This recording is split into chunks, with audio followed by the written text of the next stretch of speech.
funny. We were just commenting on how awesome it would be if we performed in sequence, right? What would you call this?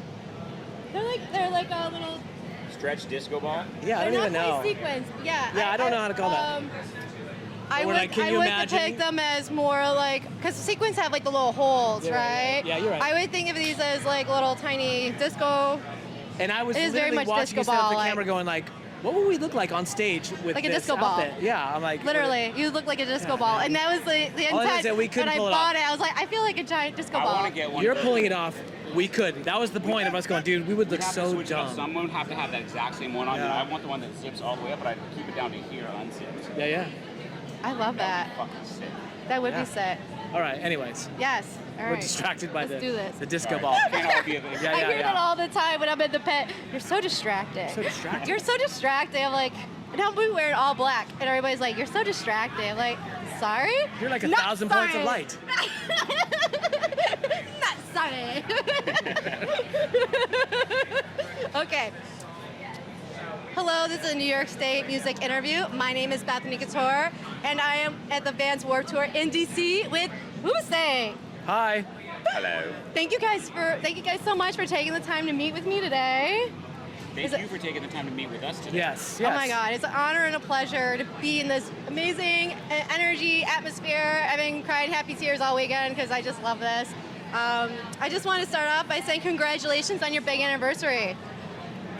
Like Our wedding anniversary? No, like it's 25 years ago. It is. Oh. The self-entitled album was recorded and released. I mean, that's It a was. big deal.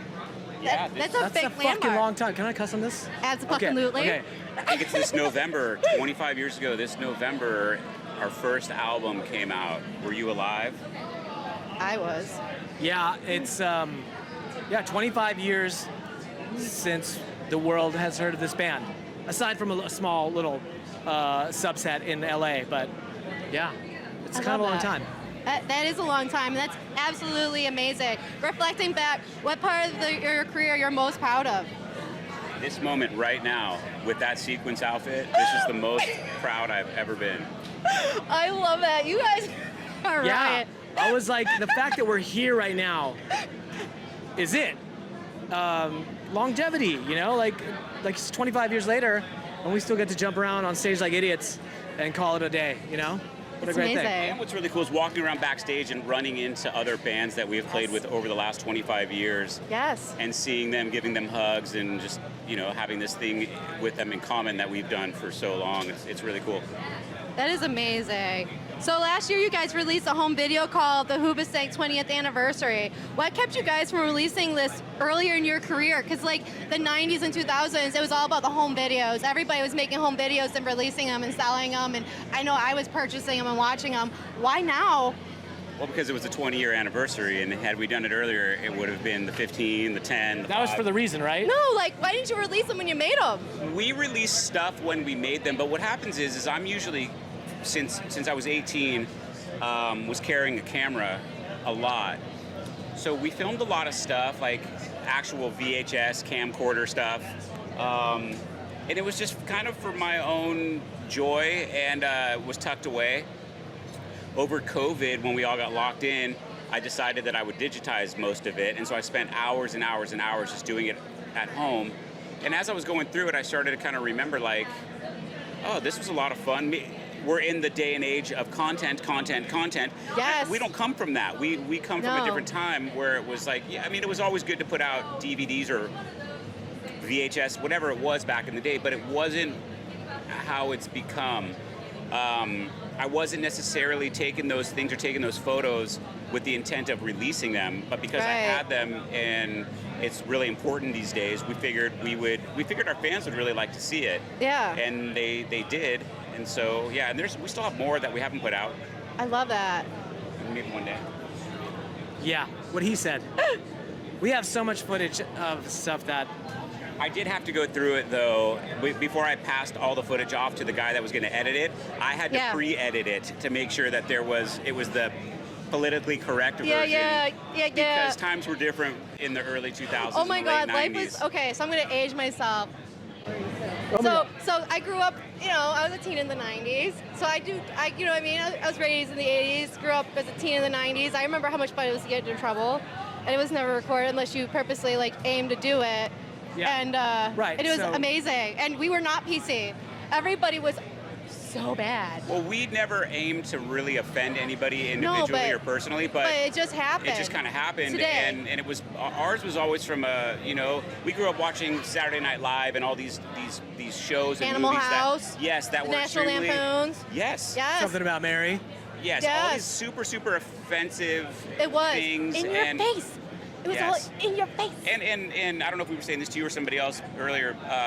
We've always made fun of ourselves for whatever that is too. Like we include ourselves, and if we're clowning or joking around with somebody or or whatever. My goal, like I said, is not to make you feel like shit and to make you feel small. And if I do that, or if we have done that, like that wasn't our intent, and we apologize. Absolutely. But I ain't apologizing for shit. No. Well, I mean, if it was 20 years ago, you gotta give yourself grace. I do, but sometimes younger people might see that, or certain people may see that and go, "There's no excuse for what you said or what you did back then," and they're right to a degree. But we were young and stupid and funny. Things change. Context. It's all about context. And you know what? yeah. I think it's a beautiful thing that society has changed. I'm not here to tell anybody what they should or should No. not be offended by. If I say something that's totally normal to me and somebody goes, dude, that's not cool. Respect. It's not me to say like, yeah, it is. I go, oh, I'm sorry. Like, No. That's pretty much for everything. Right. Like, I just mean reflecting back. Yeah, of course. To certain things. You gotta be like, able to. You gotta be give able to yourself look some grace sometimes, you know? Yeah. But no, it's all about learning and growing. I think that's why I said I think it's amazing that we've evolved in such a way. But yeah. So, what is one song in your discography that surprised you and how it turned out, for better or worse? The reason that that song, usually when you record an album, when you're all done, you'll sit around with management and record label and people, and they'll hypothesize on what they think the single will be and what will be the second single, and if you're lucky, the third single. Yeah. And I don't remember anyone choosing, at least within band and management, the song "The Reason" as a potential single. Yeah. So, obviously it wasn't like on our radar, and obviously it wasn't something that we had planned to be as big Yeah. as it got.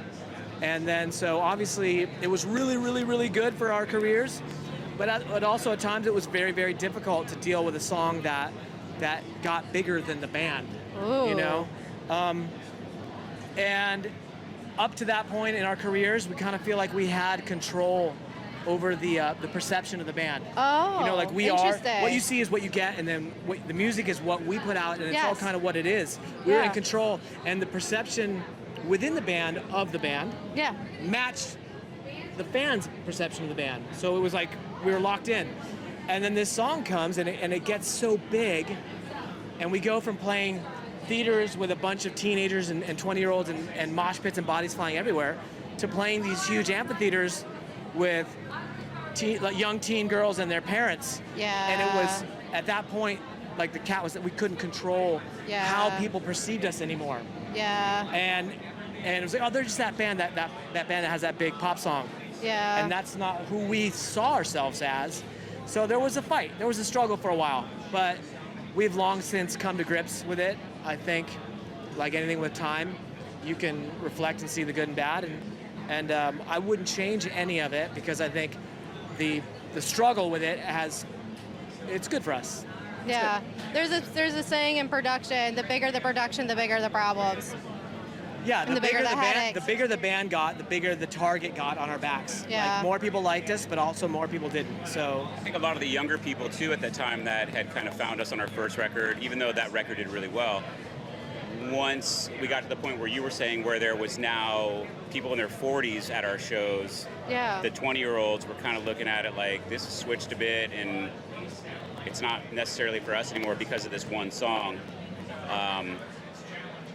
But it is what it is, and it's been good. Yeah. So you guys are known for cosplaying for promotional purposes. What was your favorite cosplay outfit and why? are we known for that? I think so. I definitely saw something where you dressed up as like Ghostbusters, and there was a few other costumes I've seen you guys. Oh. Like, do you have? It was like for a promotion. Back in the day, we used to joke around, like pre-record deal and play shows in different costumes and different themes, you know? Superheroes, white trash barbecue, basketball players, you know, sports stuff. Like, That sounds so fun, though. yeah, it was for fun. It was never like, we got this great marketing idea. It's because we just were having fun. The Ghostbusters thing, we just covered the song for fun. Yeah. I love that. And a fan who ended up doing the video, right? Who shot the video, we shot a video for it, was a huge Ghostbusters fan, and he made all the props and everything, the outfits, and it was just for fun. Like anything, it was just for fun. If you want to see it, go on YouTube and Yeah. check out Hoobastank Ghostbusters, and there's a video of us doing the song. So you're saying it was a happy accident? Was it intentional? It's always a happy accident. I love that. That's so cool. So reflecting back on your career, what do you think the reason is to your band's success? Who wrote that? You did, right? You wrote that? You didn't. I totally wrote my own questions. I'm an ass. You have it in quotes? Oh, jeez. I'm sure you got it a million times. It was just the first. Huh? This is the first time. What was the question? How dope is the reason? dope. What do you think the reason is to your band's success? One, dude. Should we answer that? Should we really answer that? I mean, you could. Or you could. If it's a serious question, I will. But if we're, Purpose of the success of your band. I was just having a little bit of fun. that's fine. I think we know. Yeah, I don't know. What do you think it is? Well, you guys are amazing. There we go. It'll just be amazing. I think in the early days when we put out music, we were very fortunate to have that stuff land on regular radio before there was any type of satellite radio or internet radio. Yes. And radio was a huge thing then. In our first two records, you know, we had 2 songs, 3 songs on each album that was all over radio. Yes. Mixed with MTV, which was a huge tool back in the day, and we had videos all over MTV that charted really well. We were so lucky. In hindsight, you know, just realize how lucky we were and are, and super grateful for it all. And I think that is probably a huge component in the reason why we have had whatever the question was. Thank you for Yeah. humoring me. Yes. I love a good play on words. I think it's like an American thing, but No, I love it too. sure. I do. I'm a big pun guy, but So what is next for Hoobastank? Do you guys have any projects that you're currently working on? we're gonna be crawling in the dark while we run away from the reason. As soon as we are running away from this. Yeah. We have recorded and released a brand new song. And when is this gonna air? This way. It comes out today. It comes out today. Yeah. Ooh. Technically, it's already out. It's technically, by the It's time like you see on it's already all the out. streaming platforms. It's a song called How Do You Sleep? We have a few more that are recorded and ready to release. This is the first time that we've done this kind of like a